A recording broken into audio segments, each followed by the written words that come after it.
Welcome to the Same Day Podcast, where we discuss driving incremental business growth and other topics related to real estate, property management, and entrepreneurship. Now, to the show at hand. Matt Zalk here. I'm the host of the Same Day Podcast, where I connect with top business leaders and real estate experts. Today's episode is brought to you by Chris Lyle State Farm. Chris Lyle State Farm helps you protect your most precious assets and investments, whether it's your home and auto, investment, rental properties, or other valuables. Call Chris Lyle State Farm for a quick and painless phone call to potentially save you double digits on all of your insurance needs. Visit diallyle.com or call his office at 918-878-7771. And today's episode is also brought to you by Keyrenter Property Management. At Keyrenter Property Management, we are a full-service property management company helping our clients buy, renovate, and operate real estate assets. We help our clients build wealth while taking the headache out of property management. Listen, Chad, you know this because we've talked a lot before, but it's hard to line up contractors and get make-readies done in a reasonable amount of time after a tenant leaves a property. They being contractors are busy. The work seems to drag on forever, and all that leads to lost rental income. But at Keyrenter, we line up our dedicated vendors so that turns can happen super quickly and we get more money back into the pockets of our owners. And that is why no matter what rental you have, a single family home, a condo, a townhome, an apartment, we have the management solutions that you need. Go to keyrenterpmc.com or email us at info@keyrenterpmc.com. Which brings us to today. I've got Chad Franson here of Rise 25, who's done thousands of interviews with successful entrepreneurs and CEOs, and we have flipped the script, and he's going to be interviewing me. Chad, take it away. Hey, thanks so much, Matt. Great to be here.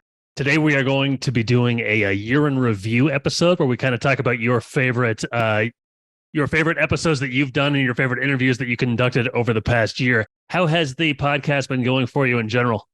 Oh, it's great. It's such a great way to connect with people, folks that you know from or folks that I know from my existing network and other people that I didn't know. It's a much better alternative to sitting down and having a cup of coffee, is having somebody on the show and talking about what they do for a living and what they love in life. So it's been super fun. Sure, absolutely. So we'll run through some of your favorite episodes that you've done so far. The first one, if for people who are watching on video can see, Scott Reeves was the guest, and it's called Closing the Deal with Real Estate Investors. What can you tell me about that one, Matt? I mean, Scott's done so many real estate investing deals in his career. Not only is he a real estate investor himself, but he banks he lends to a ton of real estate portfolios, to multifamily properties, to one-off, individual deals. He's just a wealth of knowledge in terms of how to structure a deal, what documents you need to be putting together, and thinking about your balance sheet, your P&L. The debt service coverage ratio for a specific deal, and how you kind of package that all together and send it into your lender. So that's a great episode. And Scott really is just a font of knowledge. He sold everything in his life. He tells great stories about all the sales that he's done in his career, going back to American Express and maybe some things that aren't branded as well, like Oscar Mayer Wieners. He was like a food sales guy for a while too. So he runs the gamut on prospecting, on putting packages and deals together, and how to present well to your banker. Okay, the next one was it featured Corbin Marcotte and how to invest in real estate. What do you remember about that one? Was there any primary takeaways? Yeah, I mean, Corbin's such a great guest. He started investing in real estate at like 16, I think, is when he bought his first house, and he kind of cobbled it together with some borrowed money, and he started doing the work himself. And then it turned into a little bit of a party house, and he had to kick everybody out and get it back together, get some rent income going. And from there, he just, he didn't grow up wealthy. So he needed to kind of piece all the things together to start investing in real estate. Unlike many of us that, may have been able to start with a loan from our parents or something else, he kind of bootstrapped the whole thing. And then he, moved into the brokerage side. And he sees a ton of deal flow in Tulsa, Oklahoma. He just he knows the market real well, and he is in partly in the bank part of the foreclosure scene. He's at some of the auctions, and he just knows generally what's going on in the real estate market and how to put deals together and how to do value add on specific properties. So he's, again, a great episode about doing your first deal, how to get started when you don't have any money, and how to grow and build a portfolio. Wow, sounds good. There's a lot of things I'd like to ask you about that, but we'll move on to the next one. Sean Prince was your guest, and the title was Strategic Entrepreneurial Approaches. I mean, Sean's a classic entrepreneur. He was an employee at a company, was outselling, outshining his peers. He went to ask for a little bit more money from his boss. His boss said no, and then he left and started his own business selling IT products. So, he's a classic entrepreneur, came up with a little bit of money from his core business and decided to invest in real estate. And, I think the key lesson from Sean, from maybe even outside the podcast, is not all that glitters is gold. If it looks too good to be true, it sometimes is.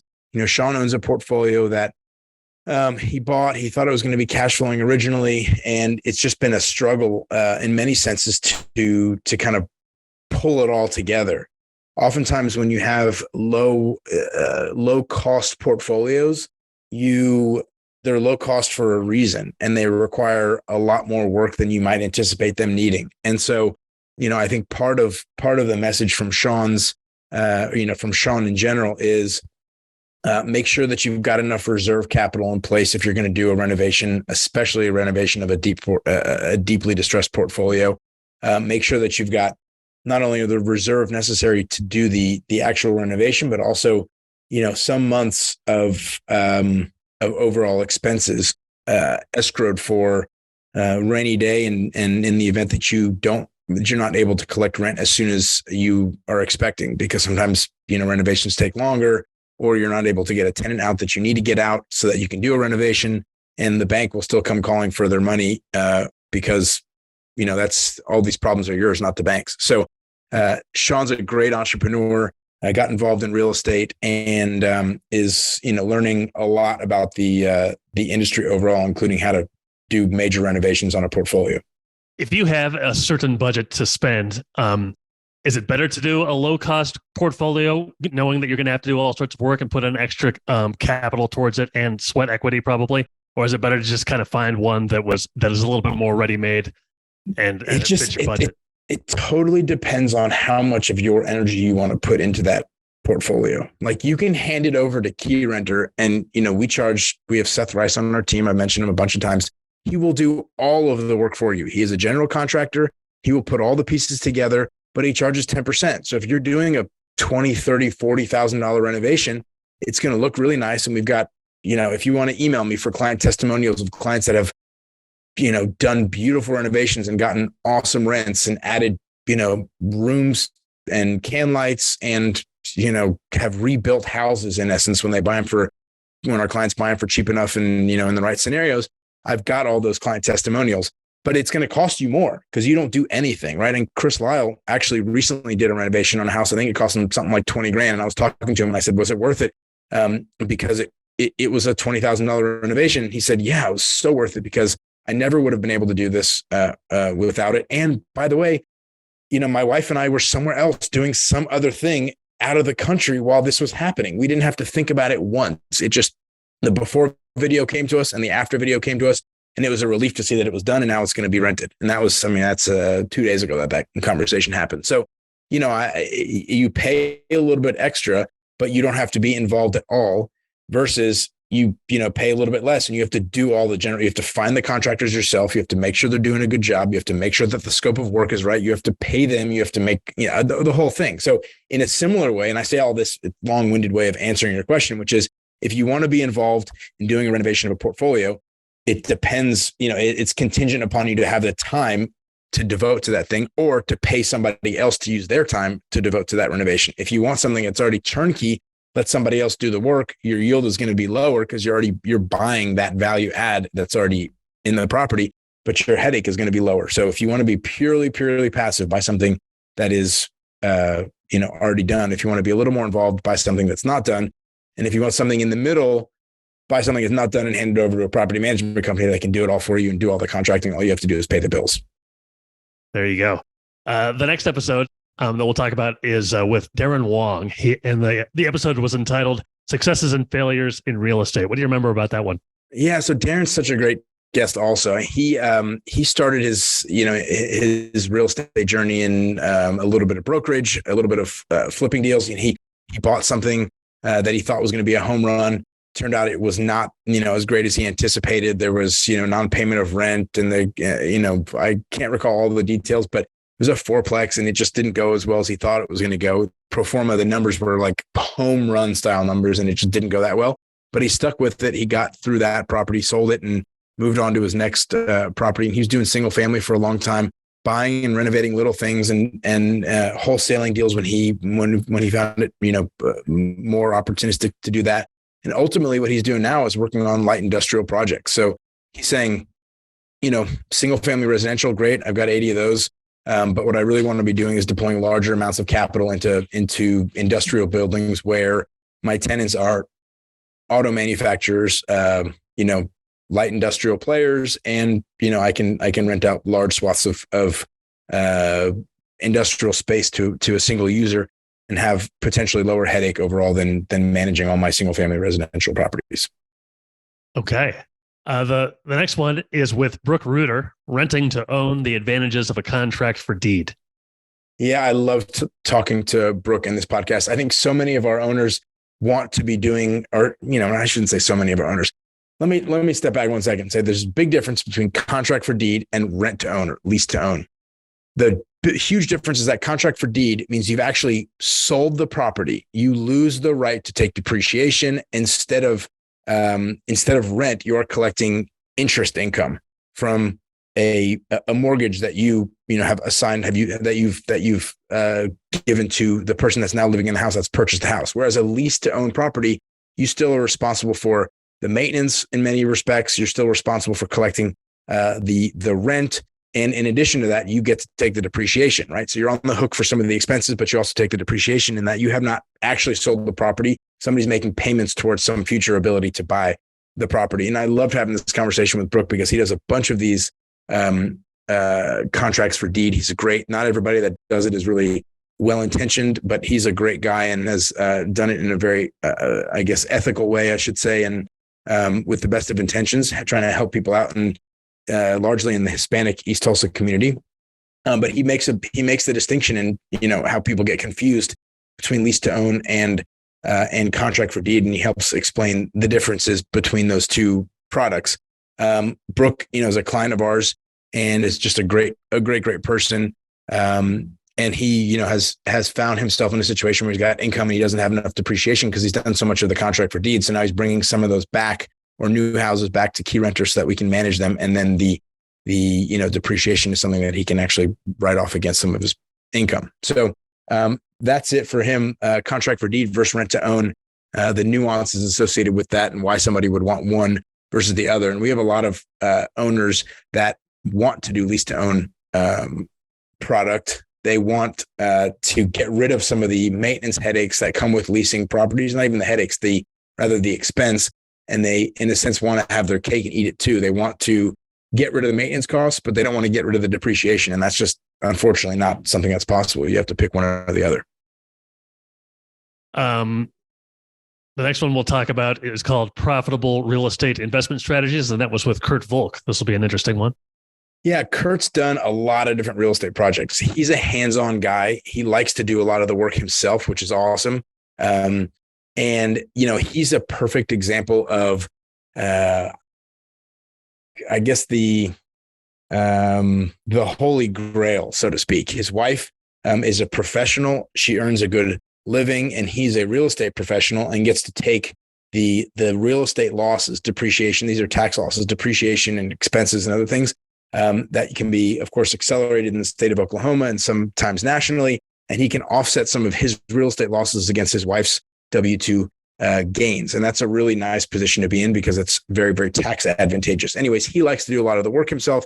He has some great stories about doing the BRRRR strategy: buy, renovate, rent, refinance. And, oftentimes what happens is you can buy something for, very simple math. You can buy it for 100, you can put in 50. And when you do the rent and refinance, the appraisal comes back at 250. And then 80% of that value is what you can take out in terms of a mortgage. You end up getting a little bit of cash back in your pocket, or you're out of cash, nothing in an ideal scenario. So he talks a little bit about doing the renovations, picking the right projects, working with appraisers and getting the appraisals done right so that you can maximize the value that you're able to take out from the bank.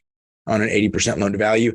And then he talks about doing 1031 exchanges, which is an amazing, a loophole would be the wrong word, but an amazing opportunity in the tax code that you're afforded by the tax code, which allows you to defer gains in real estate as long as you reinvest those gains into other projects. So you essentially can forever defer gains as long as you keep selling and reinvesting those gains into like kind assets via 1031 exchange. And that's just a wonderful way to avoid huge tax liabilities when you're investing in real estate. Sounds great. Okay, the final one we'll talk about is with Kevin Evans, HVAC systems, maintenance considerations, and pricing. Yeah, Kevin's a font of knowledge. Obviously, he's an HVAC contractor, and he just explains a ton about why things can go wrong in systems. We talk a little bit about the mechanics, what goes into an HVAC system, a blower motor and a condenser and a heat exchanger and some other things. Then we talk about why those components can fail, right? And he has a line in here where he says, look, there's years and years and years where cold and hot, gas and liquid are going through copper lines. And over time, that just erodes and it creates pinhole, situations or wear and tear in like little pinhole areas. And if you weld that area, there might be one right next to it. And that one needs to be welded too, but you don't know about it for a few weeks until it starts leaking freon also. So these are complex systems, complex mechanical systems that can go wrong in many different ways. And so we go through kind of the ways, some of the challenges that we see on the maintenance side in summer when systems are running full bore and why those things happen. Then we talk about some things that we see in terms of owners requesting, partial change out of systems instead of full change out of systems. What happens when you have a mix and match system? What happens when again, part of the system is old, part of the system is new, part of the system is one brand, part of the system is another. Sometimes they speak to each other, sometimes they don't. What are the advantages of just putting a new system in entirely instead of running a 15-year-old system and trying to fix it? Sometimes you can limp it along, sometimes you can't. Why would it be appropriate for some of our owners to request that we go out and buy used systems that are gently used, maybe 2 or 3 or 4 years old, and install them instead of going out and getting a whole new system? And where that costs. If he's charging $80 or $90 or $100 an hour for his labor because he's a professional and that's what he charges, for him to go on Facebook and find a used system, spend 2 hours picking it up, 5 hours installing it, troubleshooting it, coming back multiple times because it probably doesn't work as well as it's intended. And then who knows what happens when in 6 months, whether it's still working or not working. Most people throw up their hands in that situation and go, I'm not dealing with that. That's not something that I really want to handle. I know that when I buy it directly from the manufacturer, it's going to work. It's going to work 100% of the time because there's Six Sigma lean black belt, whatever it's called, manufacturing process ensures that. We also cover some of the new changes to SEER 2, which is coming down the pike. It went obviously Freon standards went from R22 to 410A, and now 410A is going to be abolished or prohibited as of the 1st of January, and systems are going to SEER 2, which is a new standard for HVAC for cooling systems. And that just means that they won't be able to sell, manufacturers won't be able to sell any 410A systems any longer after the 1st of January or after the 31st of December, I should say. Why, how that makes, that constrains supply, right? The suppliers are not building them right now, knowing that they want to sell out all their excess inventory before they're unable to sell those anymore. And so what that's doing to pricing, generally speaking, and how that's affecting the market overall. So just some changes coming down the pipe that we discussed. Super, super interesting episode. And I've been glad to share that with my team and with owners who have had questions around why, they might have multiple service calls on a 15-year-old AC unit. Sure. Is there a key to prevent your HVAC system from becoming a headache, like a maintenance suggestion that you might have? Yeah, he might have. He talks about it. We generally recommend twice annual service. So doing one in the spring and one in the fall, so that one we can diagnose things and do preventative maintenance before the heater is running full bore, full tilt, so that he's out there, he's cleaning it, he's, checking the systems, pulling loads and making sure that the, electrical components are working properly. And then if something's there, it's not an emergency because, he's got to get a part he's got to run over to force supply houses to find the right part in the middle of winter when it's snowing and everybody else is looking for the same part, but rather he has some lead time. It's still 65 or 70 degrees outside instead of 20 degrees outside when he's doing this in fall in preparation for the heater coming on. So that's a really good idea. The same thing in spring when he can find parts when it's still 65 or 70 degrees outside, and you don't need your AC to be cranking full power. So doing that is certainly a good idea. Changing air filters, just making sure that the systems are properly maintained once or twice a year, and they're not collecting dirt and making the system work significantly harder than it needs to naturally in a clean environment, goes a long way in making sure that your system runs well for many, many years. Okay. Sounds good. Good advice. Hey, Matt, it's been great talking to you. It sounds like it's been a good year with the podcast. It's been a great year with the podcast. We really appreciate the team at Rise 25 also for facilitating it and making it happen. Okay. Yeah. Fantastic. Well, hey, great to talk to you, Matt. And thanks so much. Thank you. Thanks for listening to the Same Day Podcast. Tune in to a new show each week and be sure to subscribe to get future episodes.